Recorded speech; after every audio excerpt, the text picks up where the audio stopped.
নমস্কার বন্ধুরা, কেমন আছেন? আশা করছি আপনারা ভালো আছেন ও সুস্থ আছেন। তো সকাল থেকে ব্লগটি শুরু করছি আপনাদের সাথে। তো ব্লগটি ভালো লাগলে লাইক, শেয়ার, কমেন্ট করতে ভুলবেন না। তো সকাল আজকে ঘড়ি কাটায় বাজছে 8:30টার মতো। তো আমি ফ্রেশ হয়ে চলে এসেছি রান্নাঘরে। একটু সব ক্লিন করার আছে, ফ্রিজটা একটু ডিপ ক্লিন করতে হবে, অনেক দিনই করা হয়নি। তো আমি দেখো ডিপ ক্লিন করা হয়ে গেছে, ক্লিপটা নেওয়া হয়নি। তো আপনাদের সাথে শেয়ার করছি। ভিডিওগুলো কেমন লাগছে একটু কমেন্টস করে জানাবেন প্লিজ। তো সকালে মাছ আলা এসেছিলো, তো আমাদের মাছ নেওয়া হয়েছে।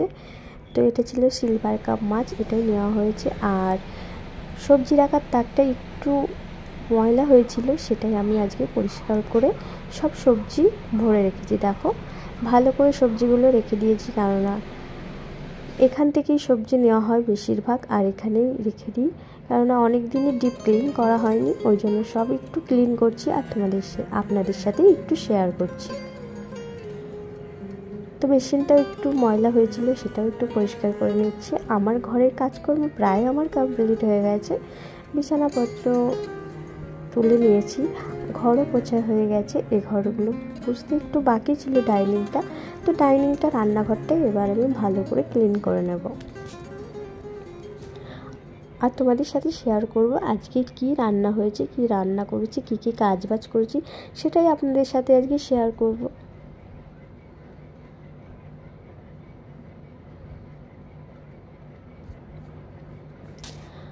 আর এখন তো বর্ষাকাল, কখনো ওয়েদার ভালো থাকছে, কখনো খারাপ থাকছে, কেননা কিছু সময় বৃষ্টি হচ্ছে, আবার রোদ উঠে যাচ্ছে, খুবই খারাপ অবস্থা।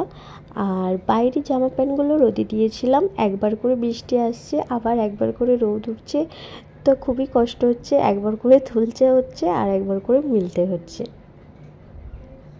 তো সবজিগুলো এখনও কাটা হয়নি আমার, এরপর সবজিগুলো কাটবো বলে সাইড করে আমি রেখে দিলাম।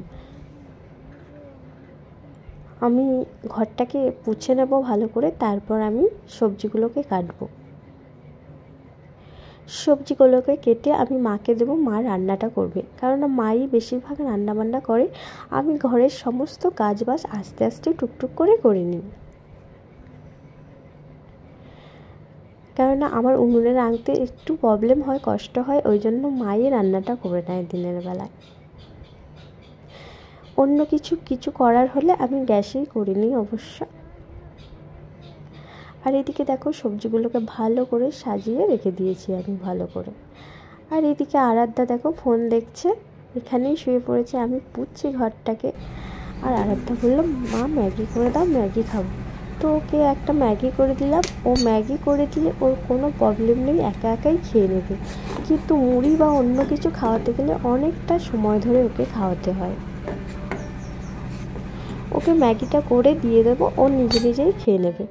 আর এইদিকে আমি ঘর বাড়ি সব মুছে এবার আমি স্নান করতে চলে যাব। স্নান করে এসে পুজো করতে হবে, পুজোটা করে আমি রান্নাঘরে আসব।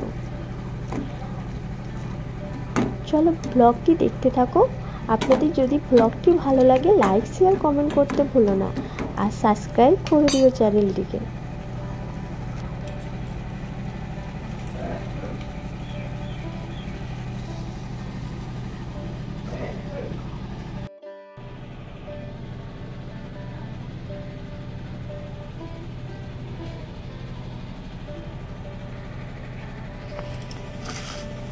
তো আমার ম্যাগিটা এখন রেডি হয়ে গেছে, এখন আরাধ্যাকে দিয়ে দেবো।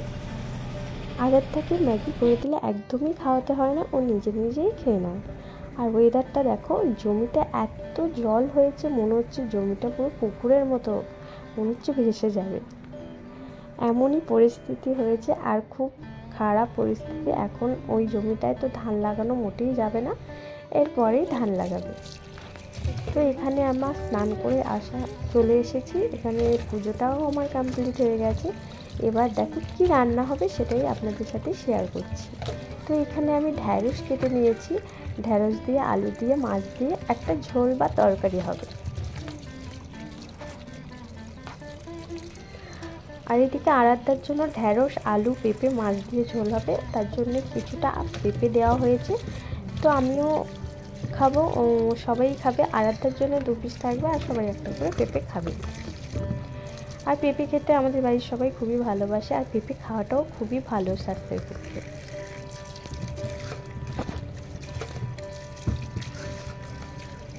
এবার আমি সবজিগুলোকে ভালো করে ধুয়ে নেব।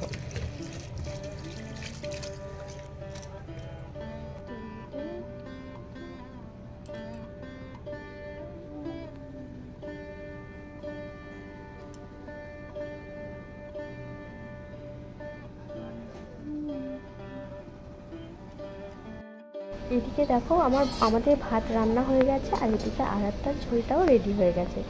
আরাধ্যার ঝোলের মধ্যে ঢ্যাঁড়স, আলু, পেঁপে ও কুলেখাড়া পাতা ও মাছ দিয়ে পাতলা একটা সিম্পল ঝোল করা হয়েছে। কোনো মশলা ছাড়া আরাধ্যার জন্য এই ঝোলটাই আমি বানিয়ে দিই। আমিও বানিয়ে দিই, কিছু সময় মাও বানিয়ে দেয়। আর গাছ থেকে আমি 2টো পেয়ারা পেরেছি, তো আরাধ্যাকে কেটে দেওয়ার জন্য। খেতে চায় না, তাও একটা করে কেটে দিই, বলি যে খা, শরীরের পক্ষে খুবই ভালো পেয়ারা খাওয়া। যেই সিজনে যেই ফ্রুটটা পাওয়া যায়, সেই সিজনে সেই ফ্রুটটাই আপনারা আপনাদের বেবিকে খাওয়াবেন, খুবই ভালো হবে। চলো, সকালে আরাধ্যা আমার সাথে স্কুল গিয়েছিল, সেই ক্লিপটা নিয়ে। এই দেখো আরাধ্যা স্কুল যাচ্ছে, তো সেই সময় ক্লিপটা নিয়েছিলাম, আপনাদের সাথে শেয়ার করছি।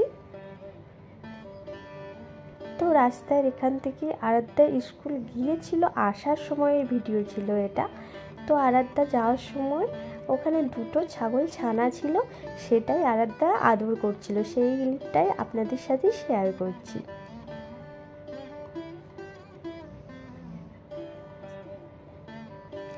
আর গ্রামের পরিবেশ, রাস্তাঘাট খুবই খারাপ অবস্থা, বৃষ্টি হলে তো খুবই খারাপ হয়, বাচ্চাদের পক্ষে খুবই খারাপ।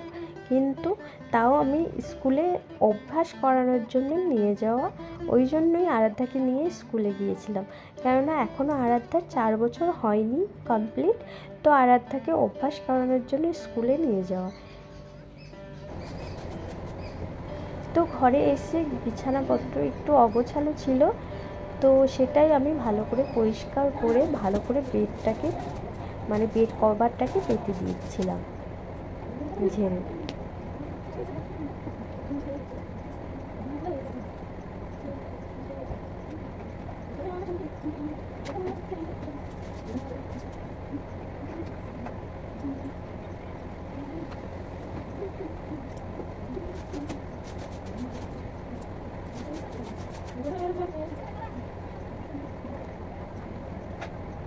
তো আমি বেড কভারটাকে চেঞ্জ করলাম, চেঞ্জ করে নতুন একটা বেড কভার পেতে দিলাম। তো ওইটা একটু আরাধ্যা তো যে কোনো সময় বাইরে থেকে এসে উঠে পড়ে ধুলোবালি নিয়ে, ওই জন্য ওই চাদরটাকে পাল্টে এই চাদরটা আমি পেতে দিলাম। তো ভিডিওটি কেমন লাগলো আপনাদের? অবশ্যই ভালো লেগেছে, ভালো লাগলে লাইক, শেয়ার, কমেন্ট করতে ভুলবেন না বন্ধুরা, আর সাবস্ক্রাইব করে দেবেন চ্যানেলটিকে। বাই।